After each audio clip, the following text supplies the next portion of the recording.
ಈಗ hepatitis B ಬರದೇ ಇರೋ ಹಾಗೆ ಮಾಡೋದಕ್ಕೆ ವ್ಯಾಕ್ಸಿನ್ ಇದೆ, HPV ಬರದೇ ಇರೋ ಹಾಗೆ ಮಾಡೋದಕ್ಕೂ ವ್ಯಾಕ್ಸಿನ್ ಇದೆ, HIV ಇನ್ನೂ ವ್ಯಾಕ್ಸಿನ್ ಬಂದಿಲ್ಲ.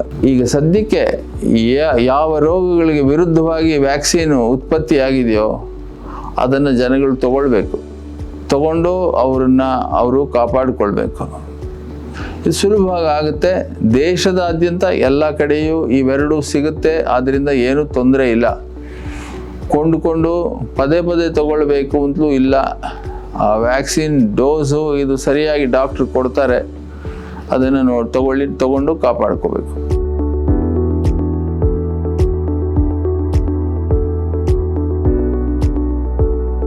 ಈ ಕಾಯಿಲೆನ ಕಂಡು ಹಿಡಿಯೋದು ಹೇಗೆ, ಒಂದು ಸಮಯ ಬಂದರೆ ಅದನ್ನು ಕಂಡು ಹಿಡಿಯೋದು ಹೇಗೆ ಅಂತಂದರೆ, ಅನುಮಾನ ಮೊದಲಿರಬೇಕು.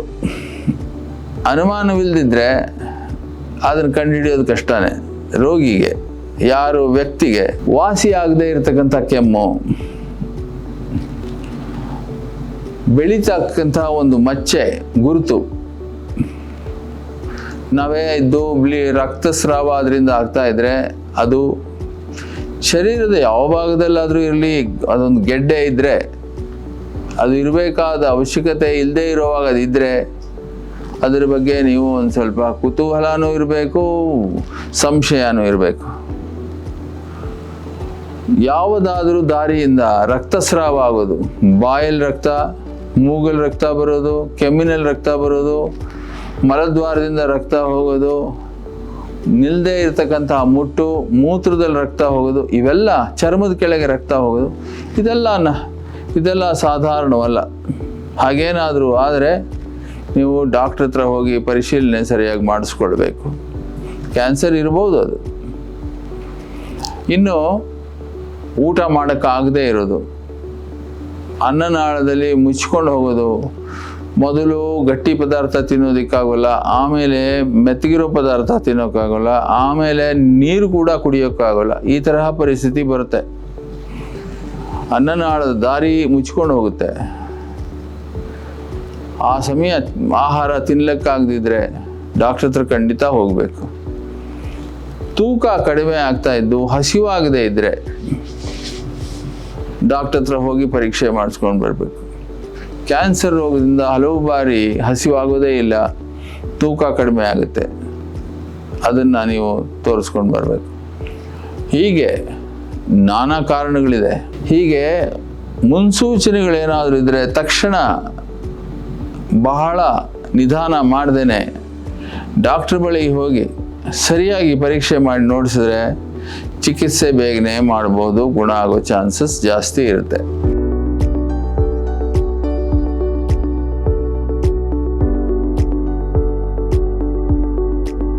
ಕೆಲವು ಸರ್ತಿ ಪರೀಕ್ಷೆ ಮಾಡಿ ನೋಡಿದರೂ ಗೊತ್ತಾಗಲ್ಲ. ಆವಾಗ ನಾವು ಈ ಆಧುನಿಕವಾದಂತಹ ವ್ಯವಸ್ಥೆಗಳೇನಿದೆ, ಟೆಸ್ಟ್ಗಳು, CT ಸ್ಕ್ಯಾನ್ ಇರ್ಬೋದು, PET CT ಸ್ಕ್ಯಾನ್ ಇರ್ಬೋದು, MRI ಅಂತಿರ್ಬೋದು, ರಕ್ತದ ಪರೀಕ್ಷೆಗಳಿರ್ಬೋದು, ಇದನ್ನು ನಾವು ಮಾಡಿಸ್ಬೇಕಾಗುತ್ತೆ ಕಂಡುಹಿಡಿಯೋದಕ್ಕೋಸ್ಕರ. ಅದನ್ನು ಡಾಕ್ಟ್ರುಗಳೇ ನಿಮಗೆ ತಿಳುವಳಿಕೆ ಕೊಟ್ಟು ಮಾಡಿಸ್ತಾರೆ. ಆದರೆ ಮುಖ್ಯವಾದ್ದೇನು ಅಂದರೆ, ಈ ಅನುಮಾನ ಇದ್ದಾಗ ನೀವು ಡಾಕ್ಟ್ರ್ ಬಳಿ ಹೋಗೋದು ಮತ್ತು ಇದಿರ್ಬೋದಾ ಅಂತ ಕೇಳಿ ತಿಳ್ಕೊಳ್ಳೋದು ಬಹಳ ಮುಖ್ಯ. ನಿಮಗೆ ಸಂಶಯ ಇದ್ದರೆ ನೀವು ನಿಧಾನ ಮಾಡಬಾರ್ದು, ಡಾಕ್ಟ್ರ್ ಹತ್ರ ಹೋಗ್ಬಿಡ್ಬೇಕು.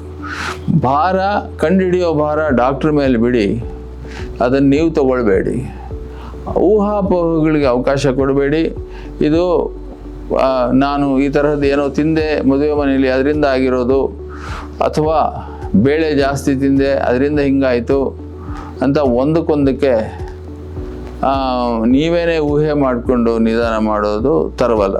ನೀವು ಅನುಮಾನದಿಂದ ನೀವು ಡಾಕ್ಟ್ರ್ ಹತ್ರ ಹೋಗಿ ತೋರಿಸ್ಕೊಂಡು ಬಂದುಬಿಟ್ರೆ ಮುಖ್ಯ, ಅದು ಗುಣ ಆಗುತ್ತೆ.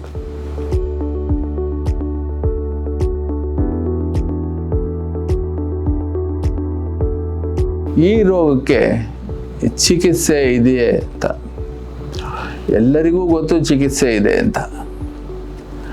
ಆದರೆ ಬಹಳಷ್ಟು ಜನ ಊರುಗಳಲ್ಲಿಯೇ ಇದ್ದು ನಾಳೆ ಹೋದ್ರಾಯ್ತು, ನಾಡಿದ್ದು ಹೋದ್ರಾಯ್ತು ಅಂತ ಮುಂದೂಡ್ಕೊಳ್ತಾ ಬಹಳ ನಿಧಾನ ಮಾಡಿಬಿಡ್ತಾರೆ.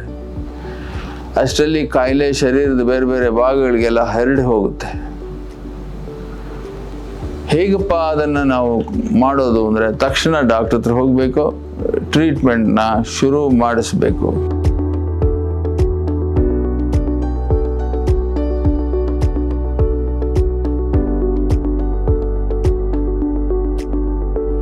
ಈ ಮಾತು ಸ್ಪಷ್ಟವಾಗಿ ನೀವು ತಿಳ್ಕೊಳ್ಬೇಕು, ಗಮನ ಇಡಿ. ಮೊದಲ ಹಂತಗಳಲ್ಲಿ ಕ್ಯಾನ್ಸರ್ ರೋಗನ ಚಿಕಿತ್ಸೆ ಮಾಡಿದ್ರೆ ಸಂಪೂರ್ಣವಾಗಿ ಗುಣ ಮಾಡ್ಬೋದು, ಕಂಪ್ಲೀಟಾಗಿ ಕ್ಯೂರ್ ಆಗುತ್ತೆ. ಅದೇನೇ 3ನೇ 4ನೇ ಹಂತಗಳಲ್ಲಿ ಹೋದರೆ ಅದರ ಚಿಕಿತ್ಸೆ ಬಹಳ ಉದ್ದವಾದ್ದು, ಕೊನೆ ಮೊದಲಿಲ್ಲದಂಥ ಚಿಕಿತ್ಸೆ ಅದು. ಆ ಚಿಕಿತ್ಸಾ ವಿಧಾನಗಳಿಂದಲೂ ಹಲವಾರು ತೊಂದರೆಗಳು, ಸೈಡ್ ಎಫೆಕ್ಟ್ಸ್ ಅಂತ ಹೇಳ್ತೀವಲ್ಲ, ಅದಿರುತ್ತೆ. ಮತ್ತು ಬಹಳ ದುಬಾರಿ ಆಗುತ್ತೆ, ಲಕ್ಷಾಂತರ ರೂಪಾಯಿ ಖರ್ಚು ಮಾಡಬೇಕಾಗುತ್ತೆ. ಮನೆಯವರು ಪದೇ ಪದೇ ಆಸ್ಪತ್ರೆಗಳಿಗೆ ಹೋಗ್ತಾ ಇರಬೇಕಾಗುತ್ತೆ. ಹಿಂಸೆ ಎಲ್ಲರಿಗೂ, ನೋವು, ಆತಂಕ, ಹಣವ್ಯಯ. ಇಷ್ಟೆಲ್ಲ ಆದರೂ ಈ ಕಾಯಿಲೆ ಗುಣ ಆಗೋದು ಬಹಳ ಕಷ್ಟ. ಆದ್ದರಿಂದ ಚಿಕಿತ್ಸೆ ಇದೆ.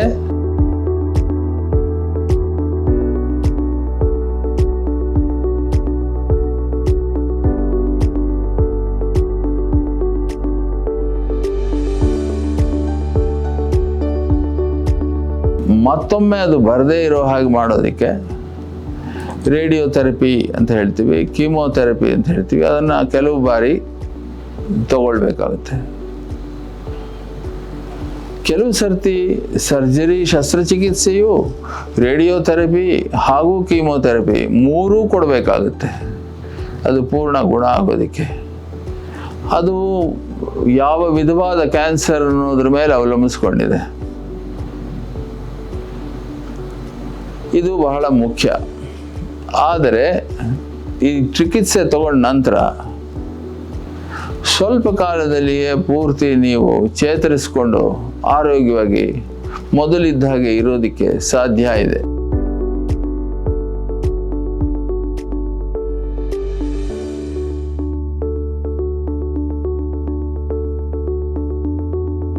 ಕ್ಯಾನ್ಸರ್ ರೋಗನ ನಾವು ಎದುರಿಸಲೇಬೇಕು.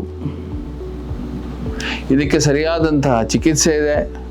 ಈ ಕಾಯಿಲೆಯನ್ನು ತಡೆಗಟ್ಟೋದಕ್ಕೆ ಸಾಧ್ಯ. ನಾವೆಲ್ಲರೂ ಕೂಡಿದರೆ ಈ ಕಾಯಿಲೆಯಿಂದ ನಾವು ದೂರವಿರಬಹುದು. ಶತ್ರುವನ್ನು ದೂರ ಇಡೋದು ಉತ್ತಮ. ಆಗಲಿಲ್ಲ ಅಂದರೆ ಎದುರಿಸಬೇಕು, ಆ ಕಾಯಿಲೆನ ಸಂಪೂರ್ಣವಾಗಿ ನಿರ್ಮೂಲನೆ ಮಾಡಬೇಕು. ಇನ್ನೊಂದು ವಿಷಯ ನಾನು ನಿಮಗೆ ಹೇಳಿ ನನ್ನ ಮಾತು ಮುಗಿಸ್ತೇನೆ. ಈ ಆರೋಗ್ಯಕ್ಕೆ ನಾವು ಏನು ತರಕಾರಿ ಹಣ್ಣುಗಳನ್ನ ನಾವು ಬೆಳಿತೀವಿ, ಅದರ ಮೇಲೆ ನಾವು ಬಹುತೇಕವಾಗಿ ರಾಸಾಯನಿಕ ಸ್ಪ್ರಿಂಕಲ್ಗಳನ್ನ ಮಾಡ್ತೀವಿ. ಸ್ಪ್ರಿಂಕ್ಲರ್ಸ್ನಲ್ಲಿ ನಾವು ಔಷಧಿಗಳನ್ನ ಹೊಡಿತೀವಿ. ನೀವು ನೋಡಿರ್ಬೋದು, ತರಕಾರಿಗೆ ದಾಳಿಂಬೆ ಹಣ್ಣು ಈ ಥರ ಹಣ್ಣುಗಳೆಲ್ಲ ಹುಳುಗಳು ಹಿಡಿಯುತ್ತೆ ಅಂತ ನಾವು ಅದರ ಮೇಲೆ ಕೆಮಿಕಲ್ಸ್ನ ಸ್ಪ್ರಿಂಕಲ್ ಮಾಡ್ತೀವಿ. ನಾವು ಅರ್ಥ ಮಾಡ್ಕೊಳ್ಬೇಕಾದ ವಿಷಯ ಏನು ಅಂದರೆ, ಆ ಸ್ಪ್ರಿಂಕ್ಲಿಂಗ್ ಮಾಡಿದ ಔಷಧಿಗಳು ನಮ್ಮ ಶರೀರನ್ನೇ ಸೇರುತ್ತೆ. ತಿರ್ಗಾ ನಾವು ತಿನ್ನೋವಾಗ ತರಕಾರಿ, ಸೊಪ್ಪು ಇದರಲ್ಲೆಲ್ಲ ಇರುತ್ತದು. ಅದನ್ನು ನಮಗೆ ಗೊತ್ತಾಗದೆ ನಾವು ತೊಳೆದು ತಿಂದುಬಿಡ್ತೀವಿ. ಆದರೆ ಎಲೆ ಒಳಗಡೆ, ಹಣ್ಣು ಒಳಗಡೆನೇ ಇರುತ್ತೆ ಅದು. ಅದರಿಂದ ಬಹಳ ಕಾಲದಲ್ಲಿ ಅದರಿಂದ ನಮಗೆ ಕ್ಯಾನ್ಸರ್ ಬರೋ ಸಂಭವ ಬಹಳ ಜಾಸ್ತಿ ಇದೆ. ಇದರ ಬಗ್ಗೆ ಯಾರೂ ಇನ್ನೂ ಮಾಹಿತಿಗಳನ್ನ ನಮಗೆ ಕೊಟ್ಟಿಲ್ಲ. ಇದರಲ್ಲಿ ಸಂಶೋಧನೆ ನಡೀತಾ ಇದೆ. ಆದ್ದರಿಂದ ಮುಂಜಾಗರೂಕತೆಯಾಗಿ ನಾವು ಏನು ಮಾಡ್ಬೋದು ಅಂದರೆ, ಈ ಪೆಸ್ಟಿಸೈಡ್ಸ್ ಅಂತ ನಾವೇನು ಹೇಳ್ತೀವಿ, ಇದನ್ನು ನಾವು ಉಪಯೋಗಿಸದೇ ಇರೋದೇ ಒಳ್ಳೆಯದು. ಇಷ್ಟು ಹೇಳಿ ನಾನು ನಿಮಗೆ ಒಂದು ವಿಷಯ ಹೇಳ್ತೇನೆ. ನಮ್ಮ ದೇಶದಲ್ಲಿ ಕ್ಯಾನ್ಸರ್ ರೋಗ ಬಹಳ ಆಗ್ತಾ ಇದೆ. ಅದಕ್ಕೆ ಒಳ್ಳೆಯ ಚಿಕಿತ್ಸೆ ಇದೆ. ಶಂಕರ ಆಸ್ಪತ್ರೆಯಲ್ಲಿ, ನಮ್ಮ ಆಸ್ಪತ್ರೆಯಲ್ಲಿ, ಬೆಂಗಳೂರಿನಲ್ಲಿ ಕಡಿಮೆ ದರದಲ್ಲಿ ಉತ್ತಮವಾದಂತಹ ಚಿಕಿತ್ಸೆ ಕೊಡ್ತಕ್ಕಂತಹ ಸೌಲಭ್ಯಗಳು ಪ್ರತಿಯೊಂದು ಇದೆ. ಹಾಗೂ ಅದನ್ನು ತಡೆಗಟ್ಟೋದಕ್ಕೋಸ್ಕರ ನಮ್ಮ ಸಂಸ್ಥೆಯವರು ನಾವೆಲ್ಲರೂ ಚಿಕ್ಕಬಳ್ಳಾಪುರ ತಾಲೂಕಿನ ಹಳ್ಳಿ ಮನೆಗಳಿಗೂ ಹೋಗಿ ಅವರಿಗೆ ತಿಳುವಳಿಕೆ ಕೊಟ್ಟು ಈ ಕ್ಯಾನ್ಸರ್ಗೆ ಮುಂಜಾಗರೂಕತೆಯನ್ನು ತಗೊಳ್ಳೋದಕ್ಕೆ ಹೇಳಿ ಅದನ್ನು ಮೊದಲ ಹಂತಗಳಲ್ಲೇ ಕಂಡು ಹಿಡಿದು ಅದಕ್ಕೆ ಚಿಕಿತ್ಸೆಯನ್ನು ನಾವು ಕೊಡ್ತಾ ಇದ್ದೀವಿ. ಇದು ಒಂದು ದೊಡ್ಡ ಕೆಲಸ. ಸುಮಾರು ಈಗಾಗಲೇ 5 ಲಕ್ಷ ಜನಗಳನ್ನು ನಾವು ಪರೀಕ್ಷೆ ಮಾಡಿದ್ದೀವಿ. ಮಾಡೋ ಕೆಲಸ ಬಹಳ ಇದೆ. ಆದರೆ ಮುಖ್ಯವಾದ್ದೇನು ಅಂದರೆ ಜನಸಾಮಾನ್ಯರು ಕೂಡ ಇದ್ರ ಬಗ್ಗೆ ತಿಳುವಳಿಕೆ ತಗೋಬೇಕು. ತಮ್ಮ ಆರೋಗ್ಯನ ತಾವು ಕಾಪಾಡಿಕೊಳ್ಬೇಕು. ಜವಾಬ್ದಾರಿಯುತವಾದಂತಹ ಜೀವನನ ನಡೆಸಬೇಕು. ತಮಗೂ ತಮ್ಮ ಮಕ್ಕಳಿಗೂ ಈ ತರಹ ಜಾಡ್ಯಗಳು ಯಾವುದು ಬರದೇ ಇರುವಾಗ ಕಾಪಾಡಿಕೊಳ್ಳೋದಕ್ಕೆ ಎಲ್ಲ ಪ್ರಯತ್ನಗಳನ್ನ ಅವ್ರು ಮಾಡಬೇಕು. ನಾವೆಲ್ಲರೂ ಕೂಡಿ ಮಾಡೋಣ. ಮಾಡಿ ಈ ಕಾಯಿಲೆ ಮೇಲೆ ಜಯ ಗಳಿಸೋಣ. ಸಾಧ್ಯ ಇದೆ ಅಂತ ನಾನು ನಿಮ್ಮೆಲ್ಲರಿಗೂ ಹುರಿದುಂಬಿಸುವಂಥ ಮಾತುಗಳನ್ನ ಹೇಳ್ತಾ ನನ್ನ ಮಾತು ಮುಗಿಸ್ತೀನಿ. ನಮಸ್ಕಾರ. ಇನ್ನು ಮುಂದೆಯೂ ಕೂಡ ಆಗಿಂದಾಗೆ ಹೀಗೆಯೇ ಸಿಗ್ತಾ ಇರೋಣ. ನಾನು ನಿಮ್ಮಲ್ಲಿ ಈ ಕಾಯಿಲೆಯ ಬಗ್ಗೆ ಇನ್ನೂ ಹಲವಾರು ವಿಷಯಗಳನ್ನ ಪದೇ ತಿಳಿಸ್ಕೊಡ್ತೀನಿ.